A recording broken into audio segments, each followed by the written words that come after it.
बड़ी पुरानी कथा है। एक सन्यासी एक सम्राट के द्वार पर आया। उसके गुरु ने उसे भेजा था और कहा था कि जो मैं तुझे नहीं समझा पाया वह शायद सम्राट समझा देंगे। भरोसा तो नहीं आया शिष्य को कि जो मैं गुरु से नहीं सीख पाया वह एक साधारण सा सम्राट मुझे क्या सिखाएगा और मैं क्या सीखूंगा उससे। अब लेकिन गुरु ने कहा था तो आज्ञा माननी थी। जब वह सम्राट के द्वार पर पहुंचा तो वहां रंगारंग कार्यक्रम चल रहा था। लोग शराब पी रहे थे, नर्तकियां नाच रही थीं। तो वह बड़ा दुखी हुआ कि कहीं गलत जगह पर तो नहीं आ गया। उसने सम्राट से भी कहा कि मैं वापस लौट जाता हूं, क्योंकि मैं तो कुछ जिज्ञासा लेकर आया था। यहां तो आप खुद में खोए हुए हैं, कौन मेरी जिज्ञासा पूरी करेगा। तो सम्राट ने कहा कि मैं खोया हुआ नहीं हूं, लेकिन थोड़ी देर रुको तो बात तुम्हारी समझ में आ जाएगी। अगर ऊपर ऊपर से केवल देख गए तो व्यर्थ ही लौट जाओगे। भीतर देखोगे तो शायद सूत्र मिल जाए। अब गुरुजी ने तुम्हें भेजा है तो कुछ सोच समझ कर ही भेजा होगा, और सूत्र हमेशा भीतर होते हैं, बाहर नहीं होते। इंद्रियों में तो सूत्र नहीं है, इंद्रियों के भीतर जो छिपा है वहां सूत्र है। लेकिन सम्राट ने कहा कि अब आ ही गए हो तो रात रुक जाओ। रात बड़े सुंदर बिस्तर पर सुलाया सन्यासी को। श्रेष्ठतम भवन का कक्ष, लेकिन एक नंगी तलवार एकदम पतले सूत के धागे से ऊपर लटका दी गई। अब रात भर सन्यासी सो न सका, जागा ही रहा। नींद आए ही न, करवट बदले, कभी इधर कभी उधर, लेकिन उसका ध्यान तलवार पर ही अटका रहा कि कब टूट जाए ये सूत की धागा और कब टूट जाए कच्चे धागे में लटकी तलवार, कब छाती में छिद जाए।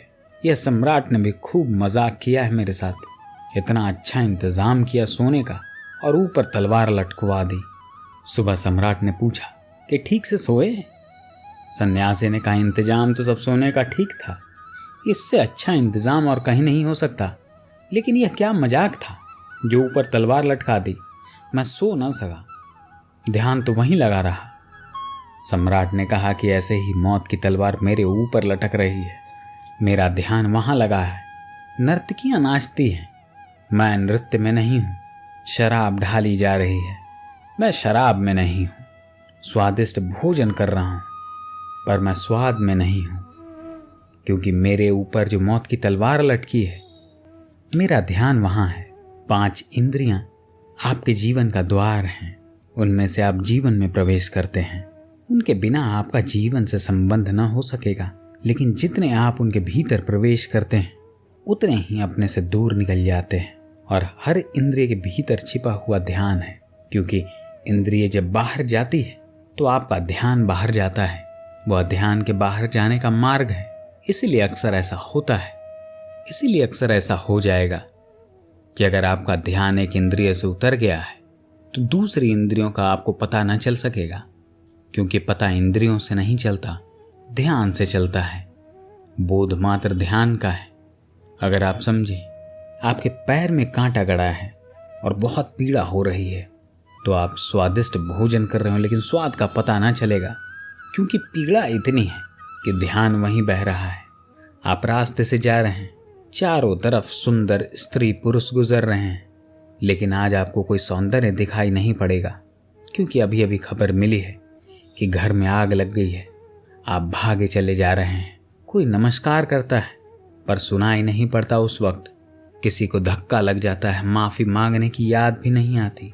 कौन गुजर रहा है, दुकानों पर क्या बिक रहा है, लोग क्या चर्चा कर रहे हैं, आज कोई उत्सुकता नहीं रहती, क्योंकि मकान में आग लगी है।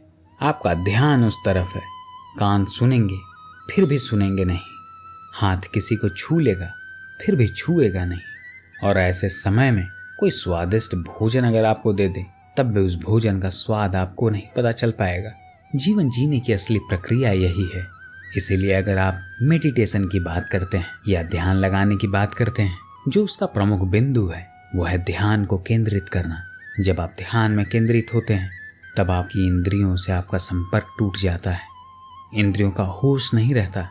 जब आपकी आंखें बंद होती हैं जब आप ध्यान में होते हैं और जब आपकी आंखें बंद होती है तो आप एक शून्यता, एक बहुत गहरे शून्यता का अनुभव करेंगे जिसको कि शब्दों में बयान करना बड़ा मुश्किल है। इंद्रियों का सारा अनुभव तो ध्यान पर निर्भर है। अगर विचार पसंद आए हों तो चैनल को सब्सक्राइब करना ना भूलें और अपने फैमिली और फ्रेंड्स के साथ शेयर जरूर करें। धन्यवाद।